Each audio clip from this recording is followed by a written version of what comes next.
Day 18, here we are. I pray that continues to be a rewarding effort that you're making, and that there's fruits for yourself, each of you spiritually, in closeness to Our Lady, closeness to our Lord, growing in your spiritual life.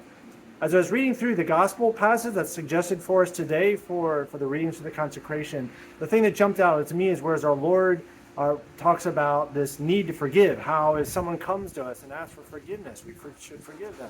And they come up to us 7 times, that every time we should be forgiven.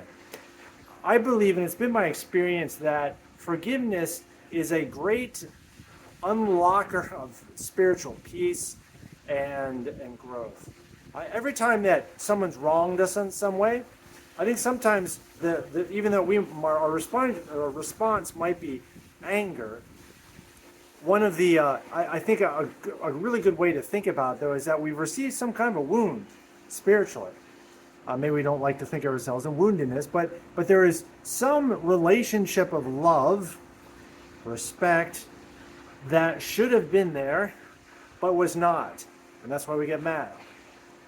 Sometimes our reaction is exaggerated, and so we're making a mountain out of a molehill. But sometimes it's real, and it's very real, and our reaction is quite appropriate. Maybe we even don't know how bad it really is, because we underestimate it, or we're maybe a little naive about the situation. But anyways, where there ought to be a greater relationship of love, and there's not, because there's some slight or some insult, some wound. The more love that there really ought to be in the situation, the deeper the wound goes. And so that's why usually some of the deepest wounds we can carry, and some of the people it's hardest to forgive, are those closest to us.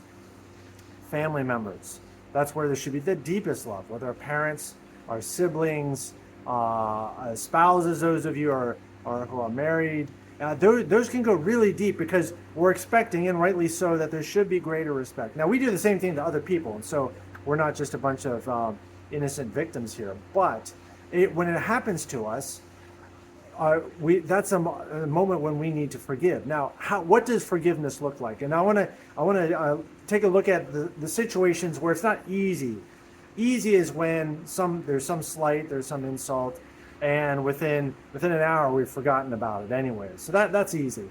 But where it's something that it's either an ongoing situation, it's very deep, something that we carry with us for years, those things are really hard to forgive, because it's not just a matter of allowing enough time to pass and we just get over it.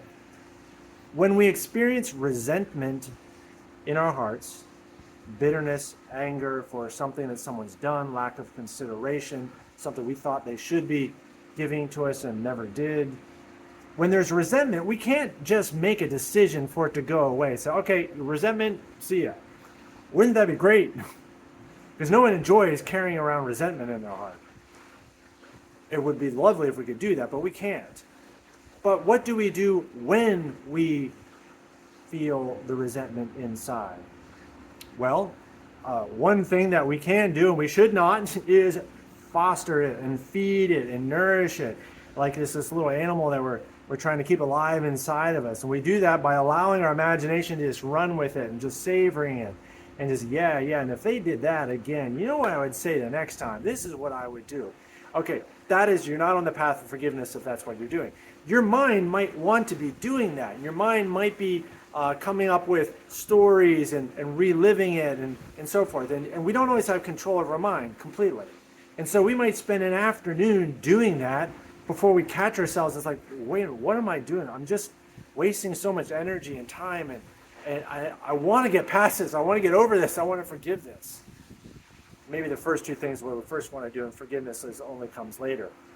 But in the moment when we catch ourselves, and that's the key moment, when you catch yourselves, you have the opportunity to continue doing it, not helpful, or catch yourself and say, Lord, I'm sorry.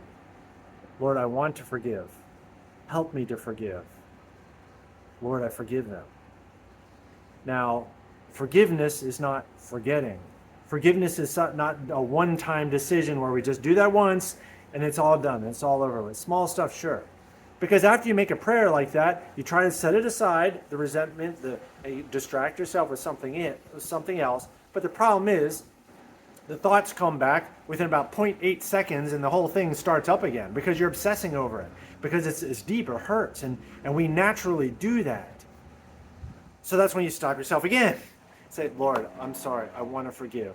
Give me a more generous heart. And so you keep up that process like that until eventually what does happen is we're able to set it aside. So I would just encourage you that. And one last thing, do this always with prayer.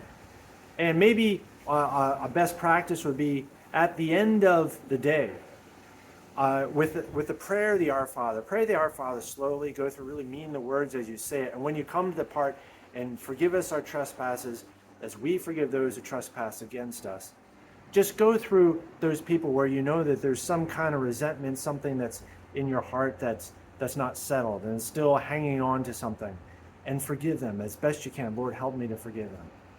Forgiveness like that is a great act of love, and one that is our hearts open up and keeps our heart from turning into a rock. God bless you. Keep praying for each other. I'm praying for you.